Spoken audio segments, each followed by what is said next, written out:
This KFAN podcast is sponsored by Builders and Remodelers, exclusive Twin Cities provider of Elements Windows. Get the highest quality windows at unmatchable value. Visit buildersandremodelers.com for more details.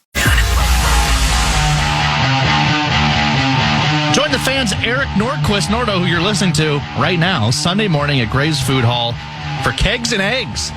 Drop by starting at 8:30 a.m. to catch the Purples. They take on Cleveland from London.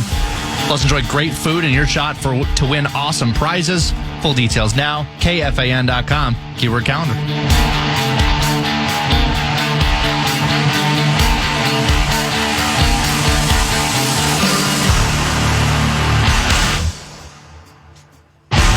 Final hour, Nordo in for PA. PA back in the mix tomorrow. Team traveling to London as they get settled in and try to figure out, okay, let's put a healthy offensive line together and let's go beat the Browns.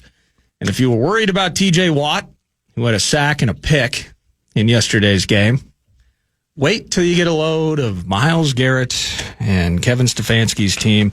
Parker Fox, how are you doing? Thanks. I love that you hang out and chat with the coach and chat a little maroon and gold before we dig into some of the more potpourri-like topics. But how you doing, brother? I'm good. Yeah, I'm good. It was a big sports weekend. A lot of things going on. I played in a little golf event on Saturday. We got to watch Gopher football. We got an early riser on Sunday morning to watch Vikings. And I feel like I sat on the couch the rest of the day just watching NFL football. So no complaints from a Sunday perspective for me. Well, it's technically grand scheme of things in life. It was no complaints, but the Vikings game soured me. And then I was trying to enjoy while doing fan line. I'm watching Bucks Eagles, rooting for the Bucks. But I mean, with this tush push thing and now the fakes the off fake the tush push, awesome. The special teams touchdowns. I think they had a punt block return TD. The Eagles did yesterday.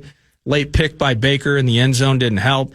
But then it's Ravens Chiefs, and now Xavier Worthy's back, and Lamar's got this hammy. Lamar was just a disaster yesterday, and then the freaking Packers tie.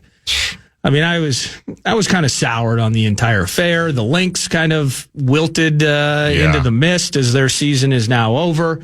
But specifically with the Vikings, what were your takeaways yesterday from a team that found their way through some awful, muddy moments, but in the end had the ball with a chance to tie that thing up, couldn't get it done? It's weird because it feels like anytime I'm watching any other NFL game, it's the same thing. When there's a tight game, it's like there's 2 minutes left. If you get the stop, they punt to you. And for some reason, I don't know I'd love to know the percentage of it is to like get down to field goal range and make the field goal. Because I feel like it's high across the NFL. I feel like I'm always watching these teams just come back, make this field goal to either win or to send it to overtime or something. So I was in that position where it was like, oh, it was bad for a while, but hey, we got it. We're gonna go down the field here. Absolutely. We're gonna get in position. We're gonna make a field goal, and we're gonna send this thing to. I think it would be overtime, right? It would have tied it up at 24. Would have been OT, Yeah. So, I'm all optimistic, and obviously it comes to burn right in front of my face. But frankly, I thought, the Vikings did some really good things throughout the game, like the resilience. And I didn't think Carson Wentz was great, but 350 for 2 touchdowns. Yeah, 2 interceptions doesn't help. Those were 2 probably throws that he wants back, obviously. Yes. But for me, it kind of started at the offensive line, right? Not having Jonathan Jackson to start the game, that's a killer to start off. I'm a Blake Brandel fan, so I think him coming in, I thought he was fine. But then, down goes Brian O'Neill on the right side with an injury, and you got to bring in all these replacements. Ryan Kelly with the head, so it's like. Just like that, you go from a serviceable O-line to a questionable O-line. Right. And as I've said so many times with PA, I think you have to establish a run game. You have to establish the front in order to win football games. And I think that's where the Steelers were better than the Vikings on Sunday. How difficult is it in your athletic career? Because there are different types of dealing with injury. So the first one is guy twists his ankle in a game. And now you get to prepare, however long that is, 3-4 days, whatever it is. You get to prepare knowing that he's out of the mix. Mm-hmm. Versus in game, you've practiced for several days knowing that this is part of the plan. And maybe it's a big part of the plan. In regard to our offensive line, Brian O'Neill happens to be a big part of the plan. Yeah. And then you lose that midstream. Now, you can call a guy up off the bench. He's going to do his damnedest, and he's on the team because you expect that person to step in and do the very best that they can possibly do. But there's a reason he's coming off the bench. Yeah. Like, how difficult is that, the ability to prepare for a situation versus being thrust into the situation midstream? Yeah, I think it's difficult in kind of two ways. I think the first way is, you're a backup, right? So you might not get used. So, hey, I might be able to get comfortable over here on this sideline. Hey, we're in Dublin. I might be able to have an extra Guinness the night before the game or whatever it may be, right? Not saying that took place. And then I think second, if your number is called, are you mentally in a place where you can go out there and perform? Now, physically, you're there for a reason, right? Like you're huge, you're strong, you're athletic, you've blocked at the highest level your whole life. Physically, you're ready for it. But mentally, to kind of flip that switch from standing there, watching your starter kind of do his thing to go down, like there's got to be some sort of dopamine, reflex that happens where it's like, okay, it's my time. What do we make from that time? Oh, I'm going up against Watt, or whoever I'm going up against. Am I nervous for the moment? Like, what are the emotions kind of going through me? And I think that's where the Steelers were better than the Vikings on Sunday, is they were just more ready for that moment. And I think that kind of showed, especially in our offensive line. But even like a situation, I was all pissed at Jordan Addison getting hawked there by that linebacker. Oh, you know what I mean? Wilson, yeah. I guess he's one of the fastest linebackers in football, so give him his flowers. But if you're a wide receiver with a 5 to 10 yard head start, you better get in that end zone, especially with how time, how important that time was right there. Scoring before the 2 minute, the whole deal. Yeah. And it eventually works. We get the football back. That's all hindsight. But just being ready for the moment and being on it. I think that's where the Steelers were better than the Vikings, and obviously they win the game 24-21. I tend to agree with you, and now you have me picturing like Justin School. Yeah. And I feel like I'm picking on Justin School, but frankly, Justin School has not been good enough, whether it was the first 2 games of the season on the left or when he was forced to come in for Brian O'Neill on the right. Yeah. Now you're kind of painting a picture for me here, Parker, like he's sitting on the sideline. Maybe he had an extra Uncrustable, at a break. Maybe a couple. He had too much Gatorade, so now he's got water belly, and now he has to roll in there and block T.J. Watt. Oof. Maybe physically and mentally, he wasn't ready for the particular moment. No doubt. Have you? A big talker about this team as well. They're the second most penalized team in the NFL. 18 of their 37 penalties are actually pre-snap penalties. Yeah. So the lack of discipline. Yeah. Now, the health thing you can't fix, but I'd imagine that whether it's Flores on the defensive side, it's KO in those offensive rooms, that above maybe anything else that they talk about this week, you talk about being mentally ready for a moment to come in and reserve. Mm-hmm. How about being mentally ready for the freaking game in advance? So it's the A topic of being disciplined and the focus of the coaches.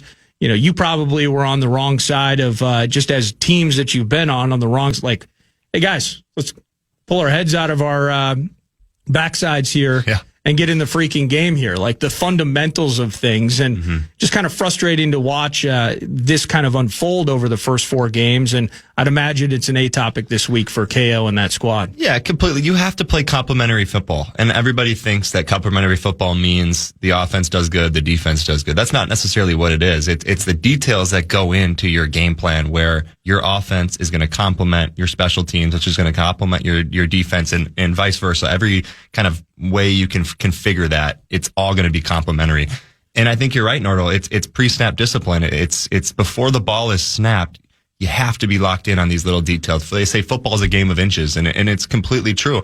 You completely change the way you go about things when you have 5-yard disadvantages, or if you have a 5-yard advantage. It completely changed the play call that the coach is going to call. So I think obviously, you talk about, because the Vikings have been pretty clean, right? When it's not pre-snap stuff, I feel like we've been a pretty clean football team. Historically, KO's team has been pretty good on the penalty side. Yeah, yes. Exactly. So if you just have the discipline and the details to clean up some of that other stuff, I don't remember exactly how many penalties you said, but that takes away maybe half of those, and you're in a completely different, situation. You're calling different plays. You're adjusting to schemes differently. Like, you have to be able to focus on the details if you want to win at the highest level. And here we are. We're in the highest level. This is the NFL. Well, they went it was 8-80 or 8-85 yesterday in terms of penalties and yardage. Yeah.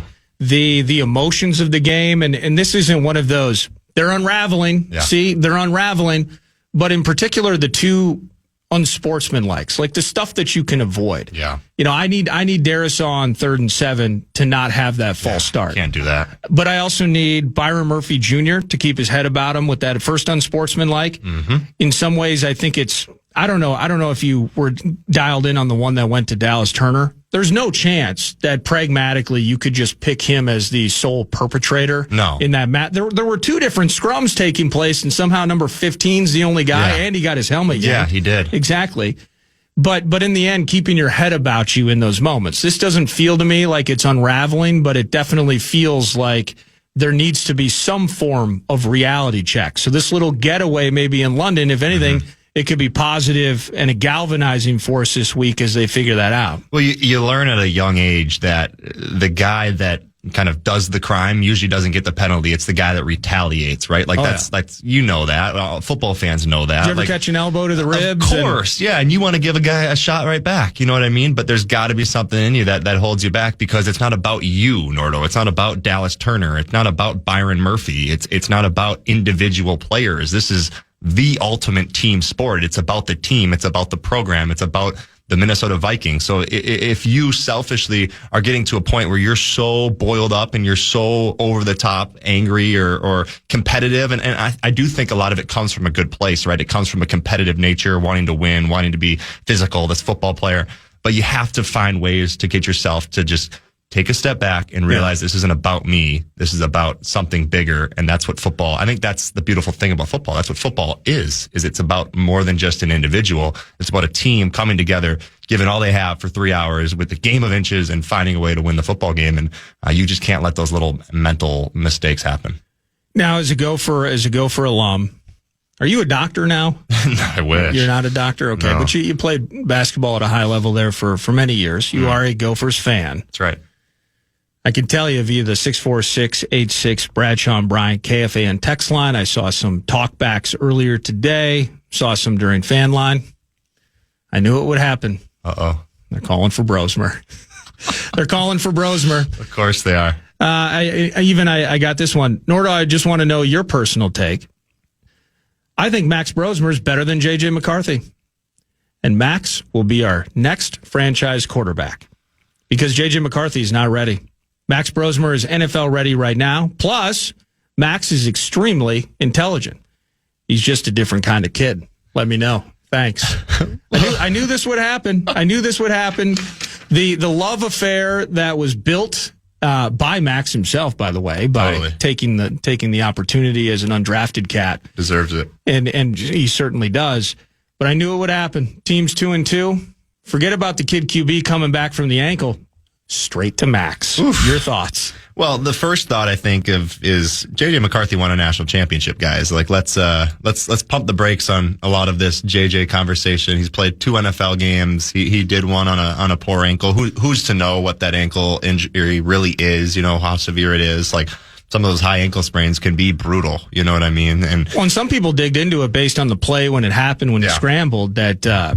Forget about completion percentage and productivity after that. It was completely over. So everything I've heard, one way or another, let's just say it's a problem, or it was, I should say, in that Falcons game. And I love it, right? Like I'm a fan of Max. Me and Max talk all the time. Would I love to see Max go out and play in an NFL game and start? Heck yeah, I would. Of course, right? That's good for the Gopher program. It's good for me to have a quote unquote friend go out and do that. But I think it's such a hypothetical because people don't understand all that takes place to get to that point, right? Like there's a reason why you bring in Carson Wentz with the NFL experience that you did, right? There's a reason why he comes into the locker room because, well, maybe you don't feel Max is ready, but there's something, and I don't even know the words for it, but there's something so much bigger than that exact moment to go to the point where we have to bring in an undrafted free agent rookie quarterback to go out and play and start in an NFL game. Like there's levels to get to that point where I don't think we as a Vikings organization are at. So that's kind of what I think from that perspective. Do I think Max would go out there and excel and do a great job and lead this team and be KOC's guy? Yeah, of course I do. But I truly do believe that Carson Wentz is the man for the job right now. And hopefully we have a good response headed over to London. And I think this is it's a tough football game. You're going to play against a really good defense. It's probably going to be a gritty, kind of grinded out game. But I do think the Vikings are a resilient group, and I'm looking forward to seeing their response because I think that shows a lot about a football team. I hate to continue the negative conversation. Fact is, Vikings are 2-2, by the way. They can go and beat the Browns. Yeah. They can go handle Joe Flacco or whoever. Take a deep breath here. I think it'd be Dylan Gabriel. Yeah. Team will be 3-2 into the break, and then we try to figure out how. Then it gets weird. We can stop Philly, and I think the Kitties. We got Chargers. We got Ravens. Oh, my. But the team's 2-2. This Lynx thing, man. Ugh. I mean, that one hurts. Whether it was Friday night in one of the great meltdowns I can recall maybe in Minnesota sports history of a coach with Cheryl. She's getting after fans on her way through the tunnel. Then the pointed comment she made during the press conference, she's suspended for game 4. Nafisa Collier is hurt. You thought off air because I watched it. Tons of contact on the play. Yeah. It's not called. The refs even, and maybe this isn't surprising, the refs would come out and make their own statement that it was clean. Yeah. Even though I didn't particularly see a lot of cleanliness in those types of physical interactions.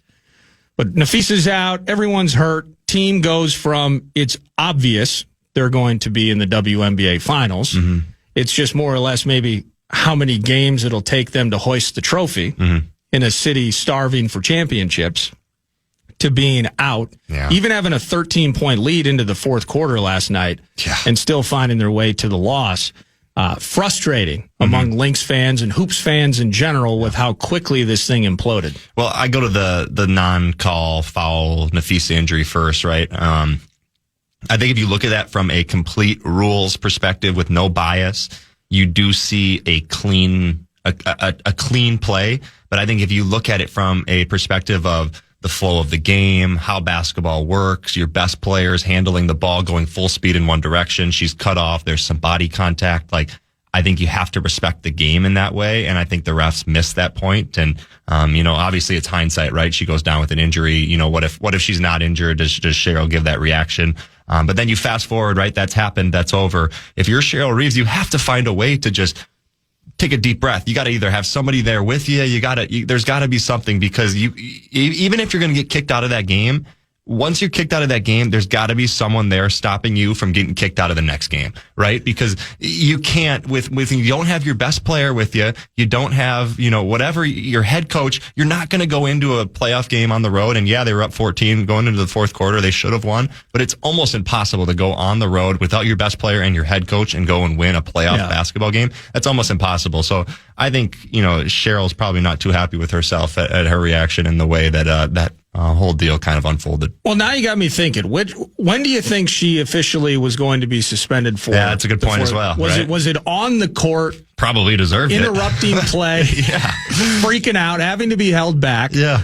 Was it one of the several FUs or F-offs that took place en route to the tunnel? Mm-hmm. Or was it the absolute takedown of officiating and all things NBA? I think there was an NBA leadership comment as part of the presser. I wonder which moment it was where she's like, I'm out for game 4 anyway. I might as well unload the notebook on this. I don't think any of that helped her, but I do believe that it was probably that post-game presser. Ooh. The PR team, they shouldn't even have her be in that presser. She should be on the bus back at the hotel. Let's get her as far away from talking to anybody as we can. Now, who's to say that her actions didn't lead to that prior?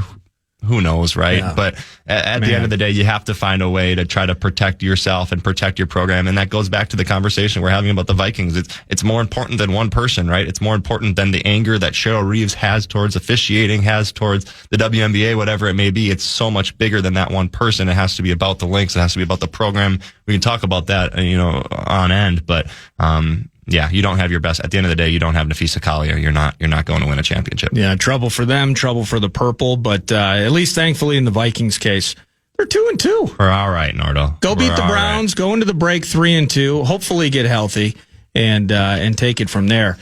You're awesome, man. When are you with the power trip this week? Because you've been switching your schedule and Wednesday. finding a new rhythm. Wednesday morning. Yeah, Wednesday at about 7:30, and then I'll hang out with you at 9 if you'll have me. Absolutely, man. Thanks as always.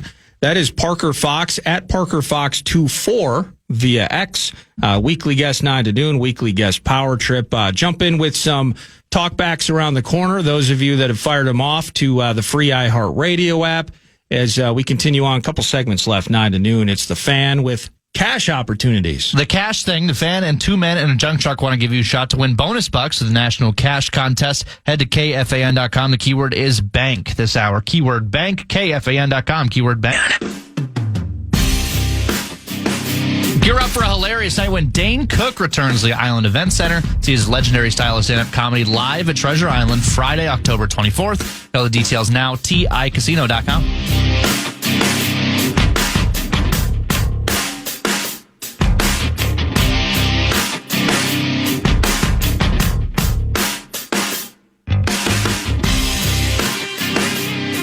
Talkback machine. Hey, Nordo. It's Ryan in Michigan. Hi. I heard on Fan Line a lot of fans down on KOC, and I really can't blame them. He has this great system, but it's if everything's perfect, this will develop down the field type of thing, and things aren't perfect. And I don't see the necessary adjustments in game to just get the car on the road and rolling forward. So I feel the other fans. I hope we can make some adjustments. Skol Vikes. Love you guys. Talk to you later. Love you. Yeah, I just wonder, and Alec, we were discussing it earlier when Alec Lewis joined, just what do those adjustments look like? We have seen this offense operate, I mean, to a high degree of effectiveness, by the way, at times. Quote unquote, a quick game or playing with tempo. Not necessarily full no huddle, but master plan and play. And we saw some success with that. Is that okay? Thank you, Abbott. Abbott messed up the entire computer again. Check your inbox. Yeah, thank you for that. But the to what degree does that look like? And the conversation around the adjustments in moments, decision making in moments. I do tend to agree, though. To Ryan's point, that it does feel at times like when everything is lined up, this is one of the most explosive operations in the NFL. But getting moved off of that spot within the context of a single game, when the action's flying, how do we handle that? And I don't think that in some responses, in some cases, we've handled it particularly well at all. But that's why, going back to the beginning, the idea of consistency. It's impossible for this team to find consistency. It's impossible for this team to get off the roller coaster with the health situation they have, and then just with the inexplicably undisciplined nature of the team. The penalty situation with this team is unacceptable. That's something that you should be incredibly frustrated with. I'm sure the coach is as well. Thought the Vikings played pretty good. If you take out all the penalties, horrible rush D, but we got some good pressure, and then they countered by coming out firing quick passes like we should have done. But what about Jalen Ramsey with a fake hammy pull celebration to a gritty, and then karma got him really blowing his hammy out later, even though we still couldn't get any passes off with no cornerbacks. Everything went perfect except for those 7 things. I didn't notice until well after the game that Ramsey had indeed hurt his hamstring. I have to admit, I don't, the celebration bits, I don't know what the genesis is of faking the hamstring bit. I don't like it. Like quick twitch, especially when it's my team. And I remember, I think it was either Bynum or Metellus that kind of unleashed it last season or the year before. Cam Bynum and all the celebrations, and we love him for it. Best of luck in Indianapolis. Best of luck to the Colts best of luck to Adonai Mitchell yesterday after fumbling that thing through the end zone. But I don't like the faking of the injury. I'm not a fan of it, because my quick twitch reaction is, oh my God, one of my players just tore up his hammy trying to reenact something from a musical, and then it's aha and it's funny. Well, Ramsey, I don't know if it's karma per se. Good player. But yeah, tough news for them. And they're a secondary that was just getting better. I think they had 4 corners that had not played, or 4 members of the secondary week 2 when they were handled by Darnold and the Seahawks. They had like 4 corners that were all brand new, fresh to the team because of injuries. They make the trade for Jalen. We know that.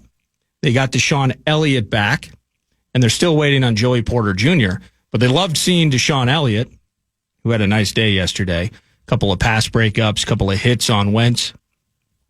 But yeah, the missing time with Jalen Ramsey is a problem for Tomlin's team. But this isn't Steelers fan line. Hey, what's up, Nordo? This is Tyler talking back at you from the 12th fairway at Keller Golf Course in Maplewood. Oh, sweet. And if I'm KOC, I'm erring on the side of caution this week with any players that might be 50-50, because looking at the long-term goal of this season, if this team beats the Eagles, and I realize it's a big if, but if this team beats the Eagles and we're 3-3, wouldn't you take that right now? Well, I mean, I just want to focus on the Browns. Now, yes, I mean, erring on the side of caution from a health perspective, like I don't anticipate that J.J. McCarthy is going to be thrust immediately back in the mix. I think they're going to take their time with him, certainly going to take their time with Ryan Kelly in terms of other nick-ups. Maybe for the long term in the grand scheme of things, if Van Ginkel is a coin flip with this neck thing, which is worrisome because of how important he is to the defense, maybe they do err on the side of caution. But I don't necessarily believe it's because, even if you lose to the Browns, then you feel like you're more prepared to handle what Philly's bringing in a couple of weeks.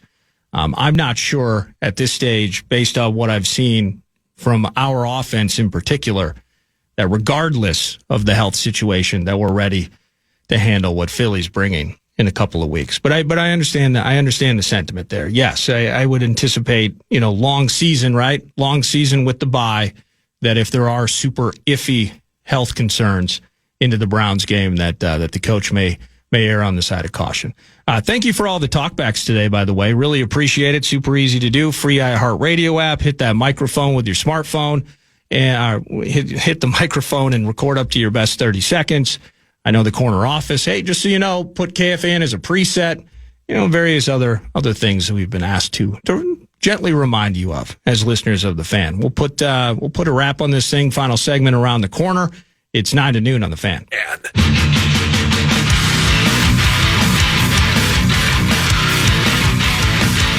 Thanks to PJ Fleck. Thanks to Parker Fox. Thank you so much. Whether it be to Alec Lewis, The Athletic, for joining. Yes, even thanks to Dave Sinekin in the weekly border battle. Congratulations on the tie last night in Dallas. Thanks to the talkbackers and the textures as well, who have informed me. And I have seen this, and now thank you for reminding me. It was actually Justin Jefferson that started the fake hammy bit. Have you changed your mind? No, I just wanted to see if you'd fold to the pressure. But now I'm seeing the connection. The gritty was more obvious. The faked hammy bid, I did not immediately connect that to number 18. Best of luck to Jalen Ramsey on his potential real hamstring injury. Also, speaking of insult to injury, again, I got a talk back early on. We know they can't block, as in the offensive line. We know they're undisciplined, as in the penalties. Tell us something we don't know. And I don't have at this particular point, other than the idea of heading into this weekend, knowing that the coach has to adjust, knowing that answers have to be found inside that building, and in this particular case in London, as to how to immediately fix the ridiculousness of the penalties. But then longer form, how potentially to get more protection out of their O-line. I'm just watching through this play. Aaron Rodgers couldn't operate behind what this offensive line was offering yesterday. Brady couldn't have operated behind this offensive line with what they had yesterday.